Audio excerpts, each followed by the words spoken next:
എല്ലാവർക്കും നമസ്കാരം. ഞാൻ വീണ റാണി, റിട്ടയർഡ് കൃഷി അഡീഷണൽ ഡയറക്ടർ. നമുക്കും കൃഷി ചെയ്യാമിലേക്ക് എല്ലാവർക്കും ഒരിക്കൽ കൂടി സ്വാഗതം. തെങ്ങിൻ തോട്ടത്തിൽ ഏറ്റവും ഈസി ആയിട്ട് വളർത്താൻ പറ്റുന്ന, ഏറ്റവും ഫിനാൻഷ്യലി നമ്മൾ ഹെൽപ്പ് ചെയ്യുന്ന ഒരു വിള ഏതാണെന്ന് ചോദിച്ചു കഴിഞ്ഞാൽ, ഒരു ഇടവിള ഏതാണെന്ന് ചോദിച്ചു കഴിഞ്ഞാൽ അതിൻ്റെ ഉത്തരമാണ് ജാതിക്ക. അതിന് ഒന്നാമത്തെ കാരണം എന്താണെന്ന് വെച്ച് കഴിഞ്ഞാൽ, തെങ്ങിൻ തോട്ടത്തിലുള്ള ഷെയ്ഡ് ഉണ്ടല്ലോ, അത് നമ്മുടെ ജാതിക്കക്ക് കറക്റ്റായിട്ടുള്ള ഷെയ്ഡാണ്. അതേസമയം അവിടെ മാവോ പ്ലാവോ അല്ലെങ്കിൽ മറ്റേതെങ്കിലും ഫ്രൂട്ട് ക്രോപ്സോ നട്ട് കഴിഞ്ഞാൽ അത് അവിടെ നന്നായിട്ട് വരില്ല. കാരണം ഷെയ്ഡ് കൂടുതലാണ്. ഈ ഷെയ്ഡ് ഇഷ്ടപ്പെടുന്ന ഒരു ക്രോപ്പിനെ അവിടെ കൊണ്ടുപോയി നട്ട് കഴിഞ്ഞാലുള്ള ഗുണം എന്താണെന്ന് വെച്ച് കഴിഞ്ഞാൽ, അത് മാക്സിമം ഈൽഡ് നമുക്ക് തരും. 7.5 മീറ്റർ അകലം, അതാണ് നമ്മുടെ തെങ്ങുകൾ തമ്മിലുള്ള ഇടയകലം എന്ന് പറയുന്നത്. അപ്പോൾ 4 തെങ്ങിൻ്റെ നടുവിലായിട്ട് ഒരു ജാതിക്ക അങ്ങനെ നടുന്നതാണ് ഏറ്റവും നല്ലത്. എന്ന് വെച്ചിട്ട് ജാതിക്കയുടെ സീഡ്ലിങ്സ് ഒന്നും കൊണ്ട് നടരുത്, ഗ്രാഫ്റ്റ് തന്നെയാണ് ദ ബെസ്റ്റ്. അതുപോലെ തന്നെ ഇതിൻ്റെ ഗ്രാഫ്റ്റ് തൈ വാങ്ങിക്കാൻ പോകുമ്പോൾ ഒരു കാര്യം പ്രത്യേകം ശ്രദ്ധിക്കണം. ജാതിക്കയുടെ ഗ്രാഫ്റ്റ് മാത്രം വിൽക്കുന്ന, അതിന് മാത്രം സ്പെഷ്യലൈസ് ചെയ്തിട്ടുള്ള നഴ്സറികൾ നമ്മളെ കേരളത്തിൽ ഒരുപാടുണ്ട്.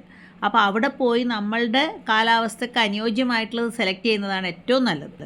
ജാതിക്കയുടെ വേറൊരു പ്രത്യേകത എന്താണെന്നറിയോ, ജൈവവളങ്ങളോട് ഭയങ്കര പോസിറ്റീവായിട്ട് പ്രതികരിക്കുന്ന ഒരു ചെടിയാണ് കേട്ടോ.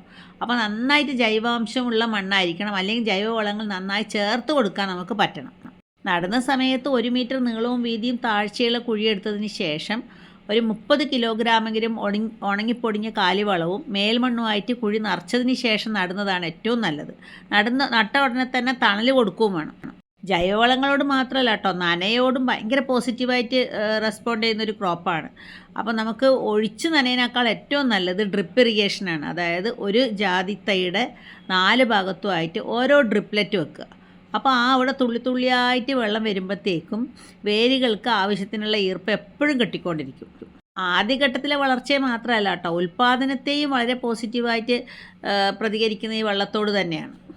പിന്നെ ഒരു കാര്യം ജാതി കൃഷിയിൽ ശ്രദ്ധിക്കേണ്ടത്, വളപ്രയോഗം വർഷത്തിൽ 2 തവണ വളപ്രയോഗം നിർബന്ധമാണ്. 6 മാസത്തിലൊരിക്കൽ ഒരു കൂട്ട അല്ലെങ്കിൽ 50 കിലോഗ്രാം പൊടിഞ്ഞ ജൈവവളം, അത് നമുക്ക് എന്തും ആവാം. മണ്ണിര കമ്പോസ്റ്റ്, പൊടിഞ്ഞ കാലിവളം, കമ്പോസ്റ്റ്, പൊടിഞ്ഞ ആട്ടിൻ കാഷ്ടം, ഇതൊക്കെ തന്നെ നമുക്ക് ചേർത്തിട്ട് 50 കിലോഗ്രാം ഒരു ജാതിക്കയ്ക്ക് കിട്ടുന്ന രീതിയിലായിരിക്കണം വളപ്രയോഗം എന്ന് പറയുന്നത്.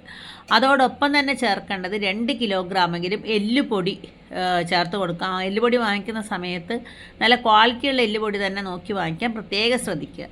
ജൈവവളവും എല്ലുപൊടിയും ചേർക്കുമ്പോൾ തന്നെ നൈട്രജൻ്റെയും ഫോസ്ഫറസിൻ്റെയും ആവശ്യം അവിടെ നമ്മൾ ഓവർകം ചെയ്ത് കഴിഞ്ഞു. പിന്നീട് നമ്മൾ ശ്രദ്ധിക്കേണ്ടത്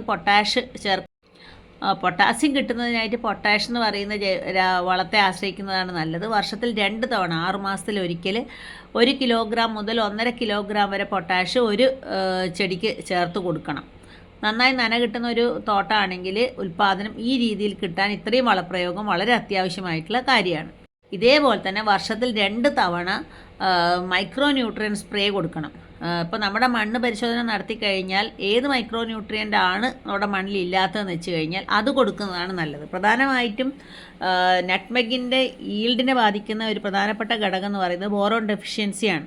അപ്പോൾ നമുക്ക് സോലുബോർ എന്ന് പറയുന്ന വളം 4 ഗ്രാം 1 ലിറ്റർ വെള്ളം എന്നുള്ള രീതിയിൽ ഒരു മരം നന്നായി നനയുന്ന രീതിയിലായിരിക്കണം സ്പ്രേ കൊടുക്കേണ്ടത്. 4 മുതൽ 5 ലിറ്റർ വരെ വെള്ളം വേണ്ടി വരും. അപ്പോൾ 5 ലിറ്റർ വെള്ളത്തിൽ 20 ഗ്രാം എന്നുള്ള രീതിയിൽ സോലുബോർ മിക്സ് ചെയ്തതിന് ശേഷം സ്പ്രേ ചെയ്ത് കൊടുക്കുക. പവർ സ്പ്രേയറൊക്കെ ഉപയോഗിച്ച് സ്പ്രേ ചെയ്യുന്ന വളരെ ഈസി ആയിട്ടുള്ളൊരു കാര്യമാണ്. അങ്ങനെ വരുമ്പോഴത്തേക്കും ഒരു മരത്തിനാവശ്യമായിട്ടുള്ള ബോറോൺ ഏറ്റവും എളുപ്പത്തിൽ ചെടിക്ക് കിട്ടുന്ന രീതിയിലും അതേപോലെ നമുക്ക് ഏറ്റവും ചിലവ് കുറഞ്ഞ് കിട്ടുന്ന രീതിയിൽ ഉപയോഗിക്കുന്നത് ഈ രീതിയിലായിരിക്കും നല്ലത്. ഇതുണ്ടല്ലോ, തൃശ്ശൂർ വെള്ളാനിക്കര കാർഷിക കോളേജിൽ ഡീനും അസോസിയേറ്റ് ഡയറക്ടറൊക്കെ ആയിട്ടുണ്ടായിരുന്ന ഡോക്ടർ സി നാരായണൻകുട്ടി സാറിൻ്റെ വീട്ടിലെ ജാതിയാണ് കേട്ടോ. ഞാൻ തൃശ്ശൂർ പോയപ്പോൾ അവിടെ നിന്ന് എടുത്ത വീഡിയോ ആണ്. അവിടെ ഓരോ ഇലയ്ക്കകത്തും ഓരോ കായ എന്നുള്ള രീതിയിലാണ് ജാതിക്ക പിടിച്ചിരിക്കുന്നത്. അപ്പോൾ നിങ്ങളെ അത് കാണിക്കണം എന്നുള്ളൊരു വലിയൊരു ആഗ്രഹത്തിൻ്റെ മുകളിലാണ് കേട്ടോ ഞാൻ ഈ വീഡിയോ എടുത്തത്. അപ്പോൾ തീർച്ചയായിട്ടും ഈ വീഡിയോ നിങ്ങൾക്ക് ഉപയോഗപ്പെടുന്നതന്നെയാണ് ഞാൻ വിചാരിക്കുന്നത്. ഇഷ്ടമെങ്കിൽ please like, share and subscribe. നിങ്ങളുടെ ആവശ്യങ്ങളും അഭിപ്രായങ്ങളും നിർദ്ദേശങ്ങളും പ്രശ്നങ്ങളും ഒക്കെ തന്നെ കമൻറ്റായിട്ട് അറിയിക്കുക. അങ്ങനെ കമൻറ്റ് കാണുമ്പോഴാണ് എനിക്ക് ആ രീതിയിലുള്ളൊരു വീഡിയോ ചെയ്യാൻ എനിക്കതൊരു ബാക്കപ്പ് സപ്പോർട്ടാണ്. തീർച്ചയായിട്ടും വീണ്ടും ഒരു കാർഷിക വീഡിയോയുമായി കാണുന്നത് വരെ നന്ദി, നമസ്കാരം.